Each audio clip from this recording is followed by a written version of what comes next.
BYD, BACI, SAGC va Geely kompaniyalarining tez o'sishi, ichki elektromobillari bozorining rivojlanishi. 2018-2019 yillar Xitoy kompaniyalari globallashishi chuqurlashdi. Xitoy avtomobil ishlab chiqaruvchilari o'zlarining ichki bozorlaridan tashqariga faol ravishda kengayishni boshladilar. Xitoy kompaniyalari jahon bozorlarida nimaga e'tibor berish kerakliklarini tushunib yetayotgan edi. Natijada Xitoyda asosiy trendlar paydo bo'ldi. Xorijiy zavodlar va brendlarga investitsiyalar, dizayn sifati va xavfsizligini yaxshilash, Yevropa muhandislari va studiyalari bilan hamkorlik. Bunga asosiy misollarni keltirish mumkin. Geely, Volvo va Polestar kompaniyalarining mavqeini mustahkamlaydi. SAG-MG brendi ostida eksportni kengaytiradi. BYD batareya ishlab chiqarishda yetakchiga aylanadi. 2020-2021 yillar pandemiya va texnologik tezlashuv. COVID-19 pandemiyasi jiddiy qiyinchilik tug'dirdi, ammo Xitoy avtomobil sanoati chidamlilik namoyish etdi. Davrning asosiy xususiyatlari pandemiyadan keyin ishlab chiqarishning tez tiklanishi, ichki talabning o'sishi, raqamli texnologiyalarni faol joriy etish, onlayn savdoni rivojlantirish. Xitoy inqirozdan oldingi ishlab chiqarish darajasiga qaytgan birinchi yirik bozorga aylandi. 2022-2023 yillar elektromobillari ishlab chiqarishda yetakchiligi. Bu vaqtga kelib, Xitoy dunyodagi eng yirik elektromobillari ishlab chiqaruvchisi va bozori maqomini ishonch bilan ta'minladi. Xitoy avtomobilsozligining muvaffaqiyatining asosiy omillari rivojlangan batareya ishlab chiqarish zanjiri, CATL va BYDning ustunligi, arzon elektromobillar, infratuzilmani davlat tomonidan qo'llab-quvvatlash. Xitoy brendlari Tesla va Yevropa avtomobil ishlab chiqaruvchilari bilan jiddiy raqobat qila boshladi. 2024-2026 yillar eksportni kengaytirish va aqlli avtomobillar. Bu davrda Xitoy avtomobil sanoati global kengayish va raqamlilashishga e'tibor qaratdi. Asosiy yo'nalishlar quyidagilar edi. Yevropa, Osiyo va Yaqin Sharqqa faol eksport. Dasturli ta'minot bilan belgilangan transport vositalarini ishlab chiqish. Avtonom haydash sistemalari ADAS 2-3 daraja. Sun'iy intellekt va ekosistema integratsiyasi Huawei, Xiaomi. Yangi o'yinchilar NIO, Xpeng, Li Auto, Zeekr. Ushbu brendlar yangi Xitoy avtomobil sanoatining ramzlariga aylandi. Atrof muhit siyosati va tartibga solish. Xitoy ekologik standartlarni aktiv joriy etdi. NEV ishlab chiqarish kvotalari. Megapolislarda ichki yonish dvigatellariga cheklovlar. Yashil energiyaga investitsiyalar. Bu Xitoyni toza transport uchun global markazga aylandi. Davrning asosiy xususiyatlari. Pandemiyadan keyin ishlab chiqarishning tez tiklanishi, ichki talabning o'sishi, raqamli texnologiyalarni faol joriy etish, onlayn savdoni rivojlantirish. Xitoy inqirozdan oldingi ishlab chiqarish darajasiga qaytgan birinchi yirik bozorga aylandi. 2022-2023 yillarda elektromobillar ishlab chiqarishda yetakchiligi. Bu vaqtga kelib, Xitoy dunyodagi eng yirik elektromobillar ishlab chiqaruvchisi va bozori maqomini ishonchli tarzda ta'minladi. Xitoy avtomobil sozligining muvaffaqiyatining asosiy omillari: rivojlangan batareya ishlab chiqarish zanjiri, CATL va BYDning ustunligi, arzon elektromobillar, infratuzilmani davlat tomonidan qo'llab-quvvatlash. Xitoy brendlari Tesla va Yevropa avtomobil ishlab chiqaruvchilari bilan jiddiy raqobatlasha boshladi. 2024-2026 yillarda eksportni kengaytirish va aqlli avtomobillar. Bu davrda Xitoy avtomobil sanoati global kengayish va raqamlashtirishga e'tibor qaratdi. Asosiy yo'nalishlar quyidagilar edi. Yevropa, Osiyo va Yaqin Sharqqa faol eksport. Dasturiy ta'minot bilan belgilangan transport vositalarini ishlab chiqish. Avtonom haydash tuzumlari ADAS 2-3 darajalar. Sun'iy intellekt va ekosistema integratsiyasi Huawei, Xiaomi. Yangi o'yinchilar NIO, Xpeng, Li Auto, Zeekr. Ushbu brendlar yangi Xitoy avtomobil sanoatining ramzlariga aylandi. Atrof muhit siyosati va tartibga solish. Xitoy ekologik standartlarni faol ravishda joriy etdi. NEV ishlab chiqarish kvotalari, megapolislarda ichki yonish dvigatellariga cheklovlar, yashil energiyaga investitsiyalar. Bu Xitoyni toza transport uchun global markazga aylantirdi.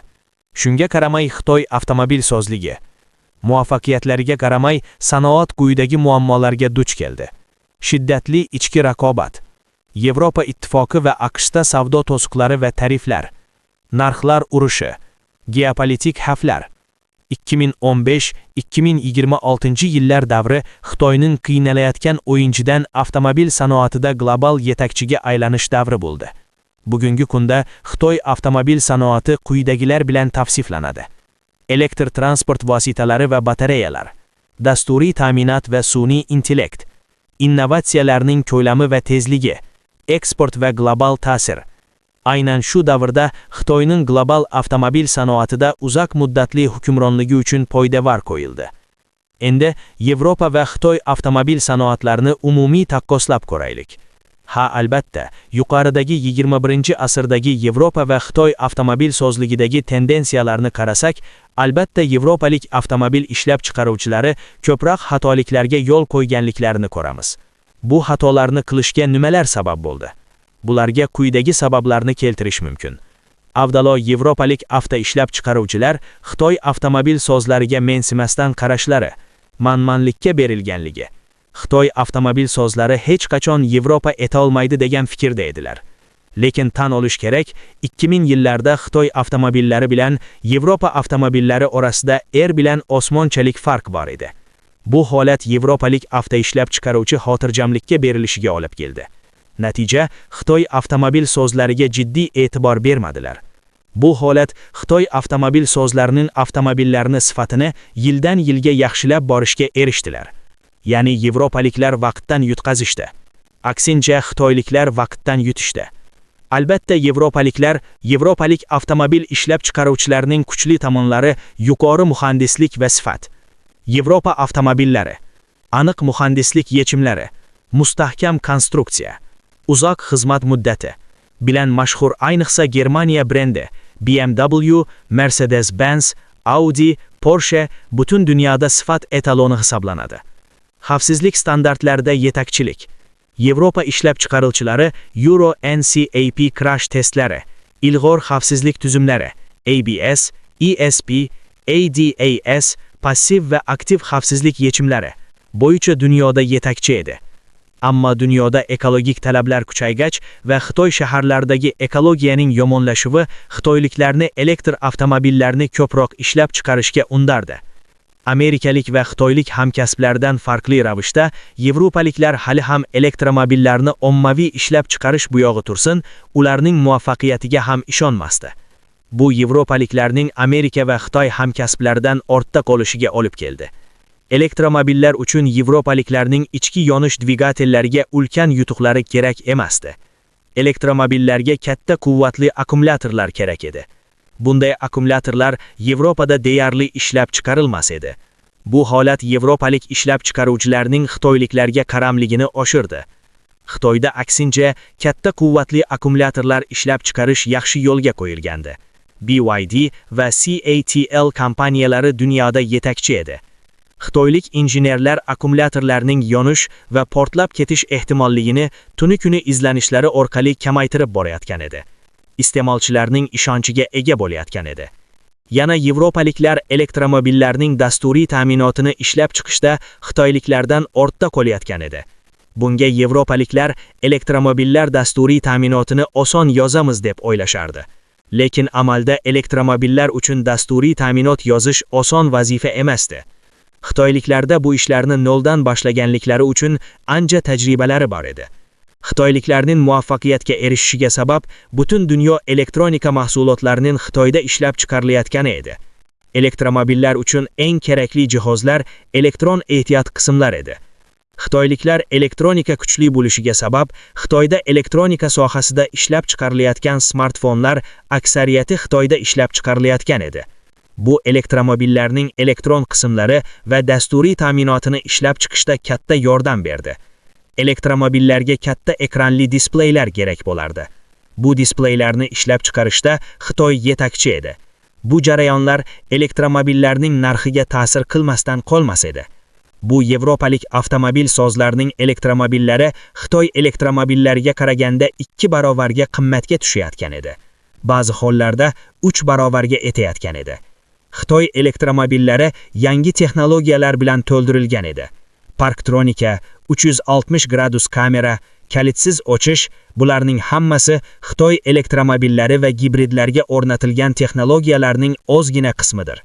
Natijada avtomobil xaridorlari ko'proq Xitoy avtomobillarini sotib ola boshladilar. Xitoy avtomobillari Yevropa bozorlariga ham kirib kela boshladi. Yevropaliklar bilan o'z uyida raqobatlasha boshladilar. Masalan, Norvegiyaga yildan yilga xitoylik avtomobillarning ulushi oshib bormoqda. Bu video sizga foydali bo'lgan bo'lsa xursand bo'laman. Kanal yangi bo'lganligi uchun obuna bo'lsangiz va like bossangiz juda minnatdor bo'lardim. Hammaga omad!